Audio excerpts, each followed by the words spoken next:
C'est une vraie grande bagarre. Et parmi les meilleurs, on l'espérait beaucoup, et il vient de la station des Arcs. Et c'est Enak Gavaggio, un jeune qui est à la fois talentueux et fougueux. Portrait de celui qui portait les espoirs de l'équipe de France. Portrait par Clément Meunier.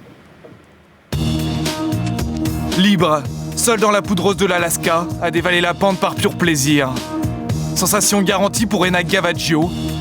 Ce nom ne vous est sans doute pas familier. Pourtant, à 33 ans, le skieur des Arcs est l'un des athlètes français les plus complets de sa génération.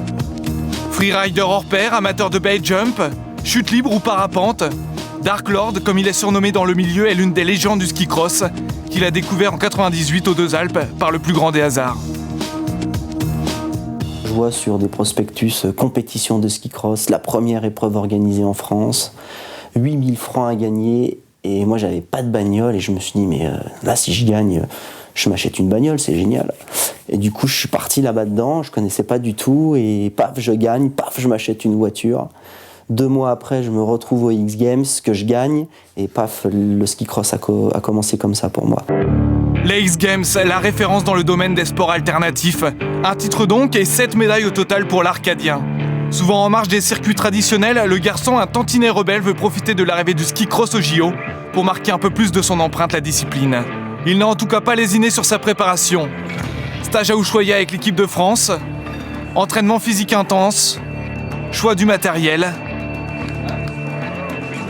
Test en soufflerie, tout y passe pour être prêt le jour J. Enak Gavaggio le sait, le ski cross est un vrai sport de combat et demande un engagement complet. Il faut être capable d'être fort en ski alpin, donc des courbes de géant, mais on a aussi besoin d'être très chat sur des mouvements de terrain. Puis après, il y a l'aspect combat, l'aspect intimidation, l'aspect intox. Et à vivre, c'est très rock'n'roll. Rock'n'roll, la carrière d'Enak Gavaggio l'a toujours été. Sa longue route avant d'arriver dans les rues de Vancouver n'a pas été de tout repos. Il y a moins d'un mois encore, lors d'une victoire en Californie, il percute un piquet en pleine face. Il passe par la case hôpital avant de pouvoir monter sur le podium. Plus grave, il y a 2 ans, tout a bien failli s'arrêter.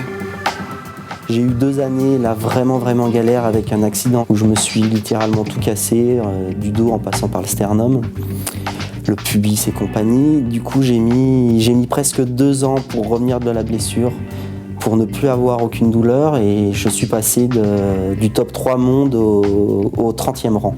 Du coup aujourd'hui je suis un challenger et je trouve que c'est pas mal. Oubliez donc les blessures, le challenger Enak Gavaggio est revenu plus fort encore pour ses JO, qui marqueront sans doute la fin de sa carrière. Et un tantinet rebelle, disait Clément Meunier à propos d'Enak, il a quand même cet été, il a quand même en parapente atterri au centre du village du 1950 aux Arcs, là au plein milieu de la place centrale du village. Voilà, ça c'est Enak, un peu rebelle. Et parmi donc les grands challengers de ce ski cross, Enak Gavaggio, Sylvain Miélé pour représentant la France également, Ted Picard.